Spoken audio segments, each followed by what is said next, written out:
Europe stood on the edge of collapse. More than 150,000 Ottoman soldiers surrounded the last great Christian city, standing in their way. Inside the walls, starvation had begun, hope was fading, and defeat seemed inevitable. Then, from the mountains, an army appeared, leading one of the most extraordinary cavalry charges in human history. For nearly 3 centuries, the Ottoman Empire had expanded across continents with astonishing speed. Kingdom after kingdom had fallen beneath its armies, and much of southeastern Europe had already come under Ottoman rule.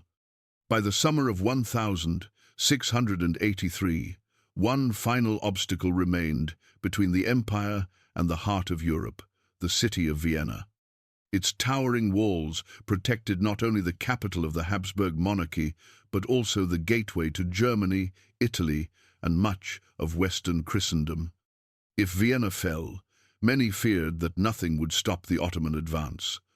Inside the city, nearly 15,000 defenders prepared for a siege unlike anything they had ever experienced.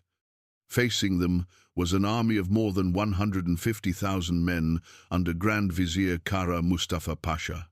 Cannons thundered day and night, mines exploded beneath the ancient walls, and wave after wave of assaults pushed the exhausted defenders closer to defeat. Food grew scarce. Disease spread through the crowded streets. Every sunrise raised a single terrifying question. Would this be Vienna's last day? Far away, Christian rulers understood the magnitude of the crisis. Among them was King John III Sobieski of Poland, a commander already famous for his victories against the Ottomans. When Pope Innocent XI called for a united Christian response, Sobieski answered without hesitation. Leaving behind his kingdom, he marched with thousands of Polish soldiers across mountains and forests to join Austrian and German forces. The journey was grueling, but every step brought them closer to a battle that would shape the future of Europe. On the morning of September 12, the Allied Christian army reached the hills overlooking Vienna. As the first rays of sunlight illuminated the battlefield, thousands of soldiers prepared for what many believed would be their final fight. The battle raged for hours across fields, vineyards, and wooded slopes. Neither side gave ground easily. Then, late in the afternoon, Sobieski ordered a maneuver that would become legendary. Nearly 18,000 cavalrymen descended from the hills in the largest cavalry charge ever recorded. At the front rode the famed Polish Winged Hussars, their enormous feathered wings rising above gleaming armor as they thundered toward the Ottoman lines. The ground shook beneath the weight of charging horses. The roar of thousands of hooves echoed across the valley. Within minutes, the Ottoman formations began to collapse under the overwhelming assault.